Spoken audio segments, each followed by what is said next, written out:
하도록 하겠습니다.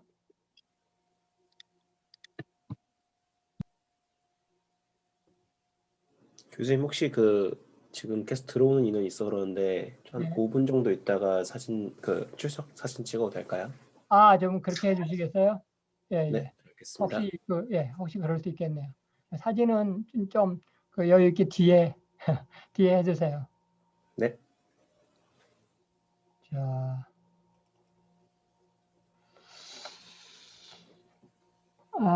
이 부분은,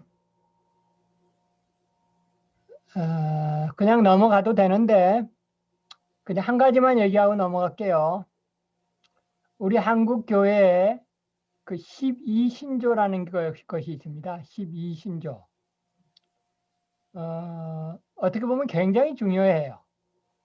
이 12신조라고 하는 것은 무엇인가 하면 우리 한국 교회 그 장로 교회가 갈라지기 이전에는 장로교회가 하나였잖아요. 지금은 뭐 예장, 통합, 기장 또 여러 가지 지금 대한예수교 장로의 이름만 하더라도 여러 100몇 개 교단이 있는데 원래는 장로교 교단이 하나였어요. 1907년에. 그때는 노회도 딱 하나였어요. 그때 노예가 딱 하나였을 그때 우리 한국 장로교의 그 중요한 교리적인 고백을 12가지를 발표한 게 있습니다. 이거 굉장히 사실은 중요해요. 자, 그래서 그 12가지 중에 제1신조가 이렇게 얘기를 하고 있어요. 성경은 하나님의 말씀이니 하고 뭐 우리 신앙과 본문에 대하여 정황부한 유일의 규칙이다. 이렇게 했는데 이게 1907년에 그러니까 장로교가 갈라지기 전에 한 그 신앙 고백이지만 이 장로교 이 교단들이 각각 그 안수자들 있잖아요. 목사 안수라든가 또는 신학대학원 재학을 위해서 그 목사 고시 후보생 그 고시를 본다든가 또는 그 강도사 고시를 볼 때 그 필기 시험으로도 나오고 또는 그 구두 시험으로도 꼭 물어보는 문제예요. 반드시 나오는 문제예요. 강도 그만큼 중요하다는 얘기죠. 제가 그랬잖아요. 성경관이 아주 중요하다고 그랬잖아요. 그래서 필기 시험으로 나올 때는 대개 괄호 놓기로 나옵니다. 어떨 때는 이 정황무호 부분이 빈칸으로 해서 정황무호라는 말을 집어넣기도 나오고 그 다음에 유일의 규칙 이 부분이 가로 넣기 나올 때 어떨 때는 신앙과 본분이 가로 넣기로 나올 때도 있는데 그거는 이제 필기 시험 볼 때고 그 다음에 이제 면접 시험을 볼 때도 꼭 물어봐요. 여러분들이 꼭 알아두셔야 될 부분인데 뭐 아직 학부 학생이니까 뭐 나하고는 상관없다. 그래도 여러분들 꼭 알아두시면 좋겠어요. 혹시 여러분들이 신학대학원 진학을 안 하더라도 그건 뭐냐면 면접을 할 때 꼭 물어봐요. 강도사 고시를 볼 때, 그 다음에 그 목사 후보생 고시를 볼 때도 꼭 면접 볼 때 물어봐요. 성경에 대해서 어떻게 생각하냐고. 이렇게 면접관이 물어볼 때 그 학생이 그 응시자가 말이죠. 성경은 하나님의 말씀입니다. 라고 얘기하고 그 짧게 말해요. 성경은 하나님의 말씀입니다. 그리고 거기에 대한 어떤 얘기를 하여튼 그 부연해서 한마디 정도 더 붙이면 대개 통과예요. 면접이 통과라고. 그래서 이제 한 가지 정도 이제 뭐 형식상으로 물어보고 오케이 통과 합격이에요. 합격. 그런데 만약에 그 성경에 대해서 어떻게 생각하느냐라고 할 때 성경이 하나님의 말씀입니다. 이렇게 얘기를 안 하고 성경이 뭐뭐 할 때 하나님의 말씀이 됩니다라든가 성경에는 하나님의 말씀이 포함되어 있습니다라든가 그러니까 그 현대신학 우리 교단이 입장 표명하고 있지 않은 말하자면 칼바르트의 생각에 녹아든 그런 생각. 성경은 계시의 증거입니다. 자기 딴에는 아주 유식하게 자기가 최근에 읽은 우리 교단 이외의 다른 책을 딱 자기 딴에는 학문적이라고 생각하고 성경은 계시의 증거입니다. 이렇게 얘기를 하면 면접관이 다른 걸 자꾸 물어봐. 이제 시간이 길어지는 거예요. 면접 시간이 길어지고 이것저것 막 물어보다가 이제 돌아가서 기도 많이 하세요. 그러고 이제 돌려보낸다고. 그리고 결과는 면접에서 탈락이에요. 아시겠어요? 그 면접할 때 가장 중요한 게 성경관이라고. 성경관 말고 이제 또 많이 물어보는 거는 이제 구원관이죠. 구원의 확신이 있는가 이것도 물어보는데 구원관은 되게 이제 그 신대원이나 이런 데서 이제 많이 물어보고 그 강도사고시라든가 이럴 때는 성경관을 많이 물어본다고. 참고로 여러분들이 아시기 바라요.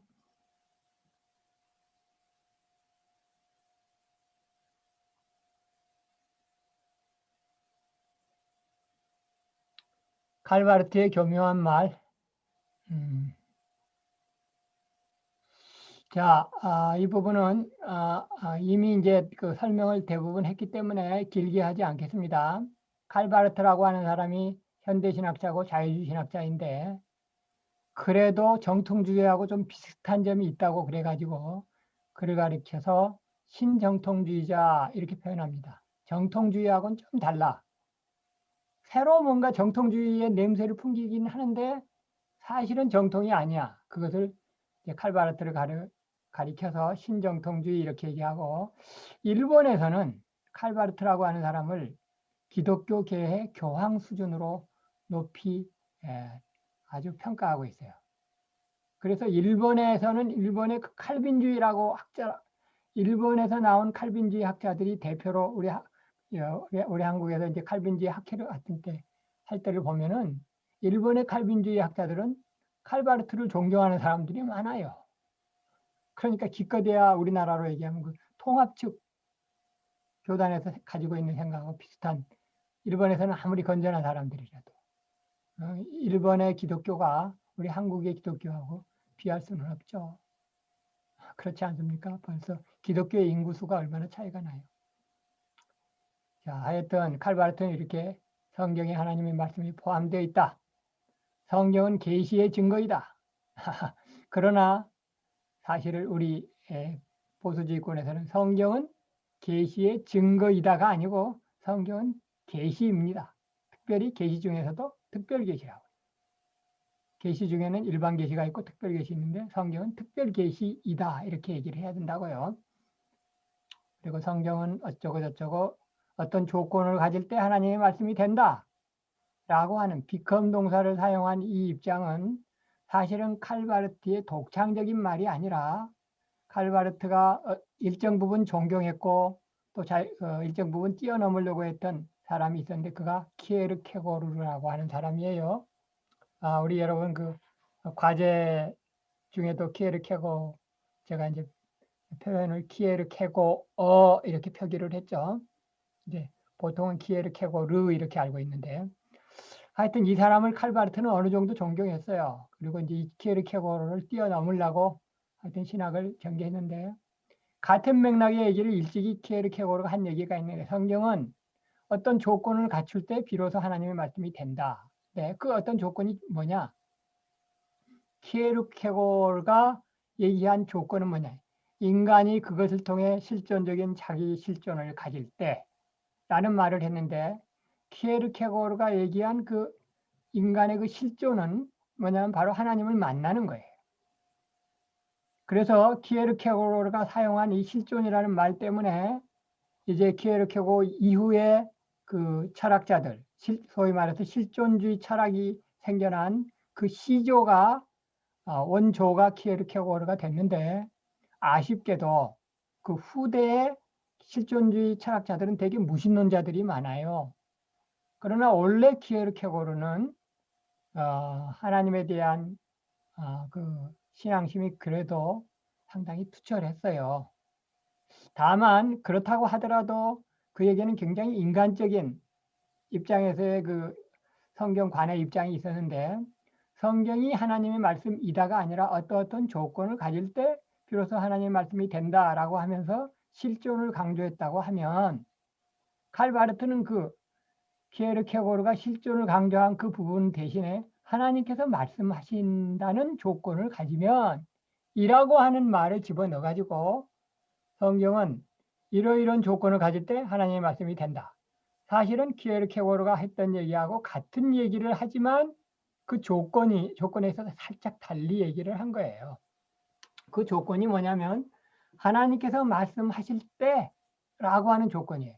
성경이 무조건 하나님의 말씀이 아니라, 그러니까 성경에 오류가 있는데 그것을 통해서 하나님께서 말씀을 하시면 성경이 하나님의 말씀이 된다. 이렇게 얘기를 하면서 하나님의 말씀의 신학, 그러니까 하나님의 말씀을 굉장히 강조하는 문구를 많이 사용해요. 그래서 잘 모르는 사람들이 보면 칼바르트가 하나님의 말씀이라는 단어를 많이 언급을 하거든요. 그래서 어떤 결과가 나온지 아세요? 칼바르트의 별명이 하나님의 말씀의 신학자라고 하는 별명을 가져요. 여러분, 이 얘기를 잘 귀담아 들으세요. 칼바르트의 별명이 하나님의 말씀의 신학자야. 그거는 좋은 의미로 하는 게 아니에요. 칼바르트가 하나님의 말씀이라고 하는 그 단어를 강조했기 때문인데, 여러분들 이제 박경영 박사의 책이라든가 나중에 보게 되면 칼바르트의 신학을 비판하면서 이렇게 나와요. 소위 하나님의 말씀의 신학에서 강조하는 이런 입장은 바람직스럽지 못하다. 이렇게 얘기를 할 때 그 소위 하나님의 말씀의 신학이라고 하는 것은 바로 칼바르트의 입장을 가리키는 것입니다. 그만큼 칼바르트가 하나님의 말씀을 강조를 하면서 그것을 조건으로 해서 성경관을 보았는데, 사실은 그것이 키에르케고르에 비해서 별로 앞선 입장은 아니고, 사실은 분명히 성경관에 있어서 그 정통적인 입장, 바람직한 입장이 아니다라고 하는 것을 여러분들이 분명히 알아야 하겠습니다.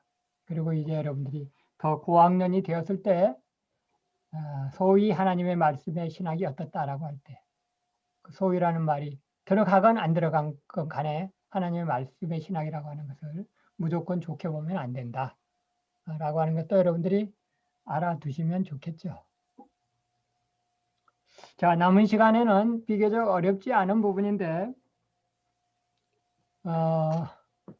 오늘 이 성경 그 첫 시간에는 성경관에 대한 얘기를 했고, 이 뒷부분에서는 구약에 있는 성경 중에서 한 구절을 여러분들에게 말씀을 드리면서 참 성경이 치밀하고 오묘하게 쓰였구나 라고 하는 것을 여러분들에게 알 수 있도록 한 본문을 잡았고, 다음 시간에는 다음 주에는 그 구약 대신에 신약 파트, 요한복음의 한 부분을 또 여러분들에게 소개를 드리는 그런 시간으로 진행을 하도록 하겠습니다. 이 부분은 별로 어렵지는 않아요.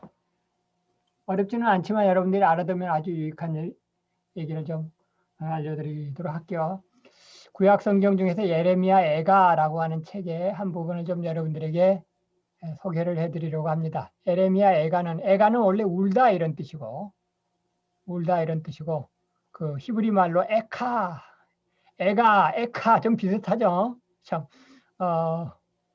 어, 참 우연치 않게 에카 좀 비슷한데 그 뜻은 울다 또는 어찌하여 아이고 영어로 how가 감탄사로 쓸 때는 어떻게라는 것이 아니고 아이고 큰일 났네 제기를 맙소사 이런 뜻을 가지고 있어요.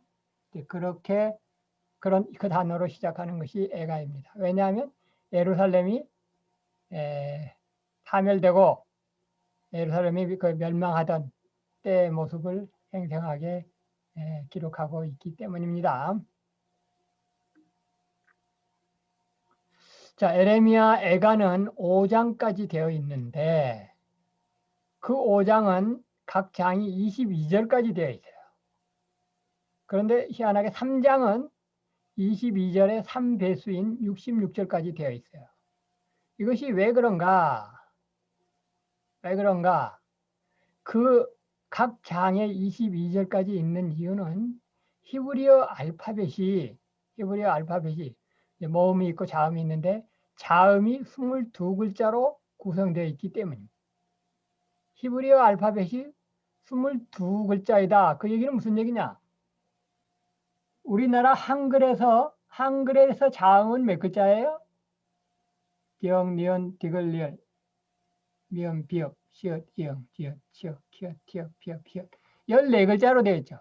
모음은 10글자, 자음은 14글자로 되어 있는데 히브리어는 자음이 22글자로 되어 있는데 각 장의 첫 절은 알렙이라고 하는 히브리어 첫 글자 알렙으로 시작을 하고 2절은 두 번째 그 알파벳에 해당하는 베트로 시작하고 3절은 김멜이라고 하는 그 알파벳으로 시작을 해요. 예를 들어서 우리나라 말로 얘기하면 그 1장뿐만이 아니고 2장, 4장, 5장도 마찬가지인데 1절이 기억으로 시작하는 거예요. 기억으로 시작하는 단어가 뭐가 있어요?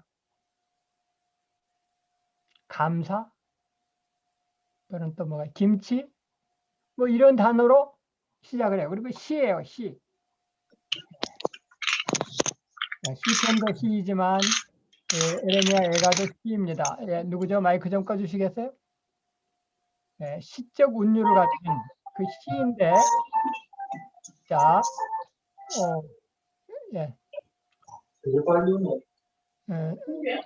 예, 마이크 좀 꺼주세요. 누구죠?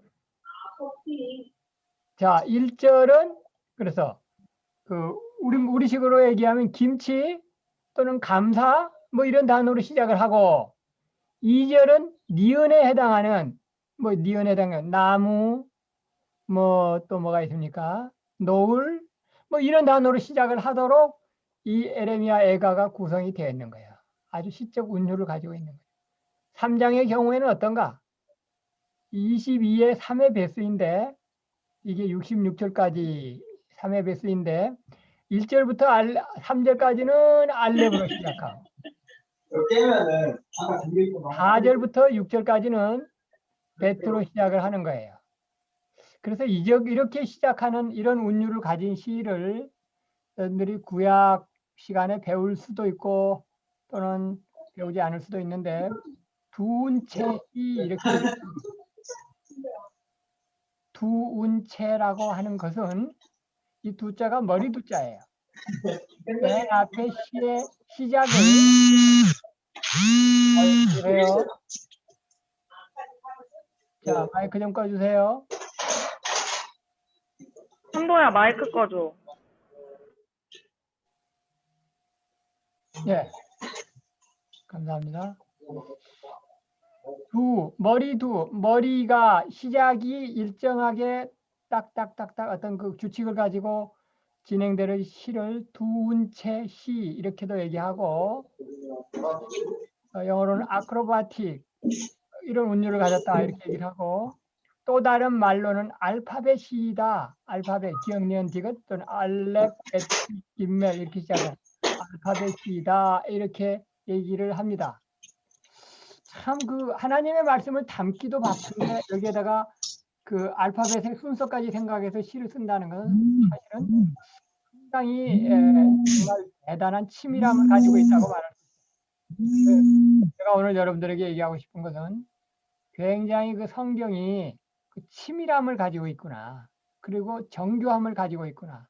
대단한 운율을 가지고 있구나라고 하는 것을 여러분들에게 알려드리려고 얘기를 하는 것입니다. 여러분 아마 이제는 몰랐을 거예요. 이거 신대원 학생들도 잘 모르는 거예요. 학생들이 신대원 3학년 졸업할 때까지도 이 사실을 모르는 학생들이 적지 않게 있는데 여러분들은 대학교 1학년 때서부터 이 성경의 놀라움을 이런 측면에서의 놀라움도 여러분들이 알고서 시작하는 것이 많이 있죠. 자, 이런 알파벳 시 또는 두운체 시의 그 대표적인 형태가 에레미야 애가뿐만이 아니고 시편 119편도 그렇게 구성되어 있어요. 여러분 시편 119편은 성경에 대개 보면 한 중간에 성경 딱 보고 한 가운데 성경의 가운데를 열면 대개 시편 119편이 나와요. 그렇게 성경의 중간에 위치하고 있는데 성경에서 가장 긴 장이에요. 긴 장. 이제 시편은 편이라고 얘기하고 장이라고 얘기를 안 하지만 가장 긴 장. 주로 몇 절로 구성되어 있냐면 176절로 구성되어 있어요. 그 176절이 어떻게 해서 176절이냐면 22 곱하기 8이에요. 그 얘기는 무슨 얘기냐? 1절부터 8절까지는 전부 알렙으로 시작하는 그 내용으로 되어 있어요. 그거를 우리말로 번역하면 모르죠. 히브리어에서는 알렙으로 시작을 했는데 그걸 번역하면 그 내용만 우리에게 전달될 뿐이고 운율은 조금 흉내를 낼 수는 있지만 그 알렙으로 시작됐다고 하는 것은 번역을 하면은 도저히 흉내를 낼 수가 없는 거예요. 그렇다고 해서 우리가 시편 119편 그 1절부터 8절까지 전부 기억으로 시작할 수는 없잖아요.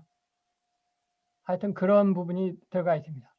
그 다음에 9절부터 16절까지는 베트로 시작을 합니다. 이런 두 번째 시, 알파벳 시이다. 대단히 놀라운 정말 하나님의 말씀에 이렇게 치밀함과 정교함이 들어가 있구나라고 하는 것을 얘기하고 또 시편 119편에 또 한 가지 중요한 특징은 뭐가 있냐면 거의 매절에 하나님의 말씀에 해당하는 단어들이 하나씩 또는 두 번 또 강조되는 경우, 반복되는 경우도 있지만 강조되고 있다는 사실이에요. 그러니까 하나님의 말씀을 중요하게 뭐 붙들어라, 잘 간직해라 라고 하는 내용의 말씀이 시편 119편인데 하나님의 말씀에 비슷한 단어가 율법, 증거, 주의도, 주의 법도, 율례, 계명, 말씀, 규례. 이 단어가 꼭 들어가. 그런데 100%다 들어가는 건 아니야. 이 176절이 다 그런 건 아니고 이게 거의 해가지고 가로했잖아요. 그러니까 한 몇 구절 정도는 예외가 있기는 있지만 거의 90% 이상이 95% 이상이 이 하나님의 말씀에 해당하는 단어를 집어넣음으로써 그 하나님의 말씀을 가까이 하는 삶을 성도들이 살아야 한다라고 하는 것을 가르쳐주는 귀한 시편이라고 말할 수가 있어. 자, 조금만 더 할게요. 이 부분 조금. 그래서 여러분들 그 에레미야 애가와 관련해서 제가 여러분들에게 이제 특별히 성경관을 얘기하면서 이 에레미야 애가를 소개한 이유는 그 정말 성경이 치밀하게 구성되어 있구나. 정말 하나님이 영감을 부어주시면 정말 희한하고 정말 놀라운 작품들이 나오는구나 라고 하는 걸 여러분들에게 알려드리고 싶은 건데 그 내용적으로 보면 그 말씀의 내용 이제 번역을 했을 때 내용 중에 중요한 부분은 여러분들이 이거예요. 끝났다고 해서 끝난 것이 아니다. 여기 이제 색깔을 내가 보통 강조하는 것은 빨간 글씨를 쓰는데 오늘 여기는 빨간 글씨로 안 썼는데 지금 여기 파란색으로 썼죠. 끝났다고 해서 끝난 것이 아니다. 이게 중요한 기독교에서의 사상이에요. 에레미야 애가도 마찬가지예요. 이제 예루살렘이 멸망하고 파멸하고 다 이방인 나라로 끌려가고 그러면 끝난 것 같잖아요. 그런데 끝난 게 아니다. 라고 하는 내용이 에레미야 애가의 구구절절이 들어가 있습니다. 그 눈물의 그 곡으로 쓰였지만 그 내용에는 하나님의 신실하심이 들어있고 끝났다고 해서 끝난 것이 아니다. 하나님의 신실하심이 우리를 계속해서 살게 하신다라고 하는 거죠. 이제 대개 이제 요절이라고 하는 것을 볼 때 여호와의 인자와 긍휼이 무궁하심으로 우리가 진멸되지 아니함이니라. 이것들이 아침마다 새로우니 주의 성실하심이 크시도소이다 라고 하면서 하나님의 신실하심을 얘기할 때 잘 등장하는 성경 구절이 이거예요. 에레미야 애가이고 또 그래서 이 성경 말씀을 근거로 해서 작시되었던 찬송가가 오 신실하신 하나님이라고 하는 찬송가가 이 에레미야 애가를 근거로 해서 이것이 쓰여졌죠. 그래서 우리의 믿음 생활, 신앙 생활에서도 마찬가지입니다. 억장이 무너질 때가 있어요. 우리의 삶 중에서. 억장이 무너지고만. 이거는 아닌데. 나는 이제 끝났네. 라고 할 때 희한하게도 살 길이 있고 희한하게도 하나님께서 우리를 비춰주시는 그 빛 안에서 우리에게 정말 제대로 된 길이 발견되는 경우가 있다. 하나님께서 아니라고 하실 때 그때 반드시 끝난 것이 아니라 하나님의 놀라우신 그 신실하심 하에서 새로운 길을 발견하게 되는 그 오묘한 그 진리가 담겨 있다라고 하는 것을 말씀을 드리겠습니다. 여기 1, 2, 3 중에서 한번 1만 잠깐 얘기를 할게요. 어거스틴의 신국론이 신국론, 다른 말로 얘기하면 하나님의 도성이라고 번역되어 있는 경우도 있는데, 이 책이 쓰여진 때가 언제냐면, 이 책이 굉장히 유명한 책이거든요. 세계 베스트셀러이고 세계 유명한 고전이잖아요. 그런데 어거스틴이 이 책을 쓸 때 어떤 일이 있었냐면 로마가 멸망했어요. 어거스틴은 로마 계통의 신학자거든요. 비록 로마 사람은 아니었지만 로마를 하나님의 나라라고 생각하며 떠받들었던, 그리고 그의 그 믿음 생활을 했던 어거스틴이 어느 날 로마가 멸망하는 장면을 보는 거예요. 그런데 그 멸망도 세상에 어떤 그 다른 기독교인이 아니라 이방인들에 의해서, 이방인, 하나님을 전혀 모르는 이방인들에 의해서 하나님의 나라가 멸망되는 모습을 볼 때 이건 완전히 억장이 무너지는, 끝나는 거 아니에요? 그런데 그때 그 정말 억장이 무너지는 광경을 보면서 결국은 글을 쓰게 되는 것이 이 신국론이라고 하는 위대한 그 작품, 위대한 고전, 학문적으로도 고전이고 신앙적으로도 고전인 이 하나님의 도성이 쓰여지는 경우입니다. 하나님께서 아니라고 하실 때 끝났다고 한 것 같지만 사실은 끝난 것이 아니고 여전히 하나님의 신실하심이 담겨 있다는 그 놀라운 오묘함, 이것이 에레미야, 에가를 비롯한 구약 성경 전반에 걸쳐서 나타난다라고 하는 걸 아시고, 여러분들이 신앙생활 하시는데, 그리고 또 대학생활 하시는데 귀한 참고를 삼으시면 좋겠습니다. 자, 그러면 오늘 여기서 끝내겠습니다. 일단 공유 중지를 하고 일단 녹화를 중지할게요.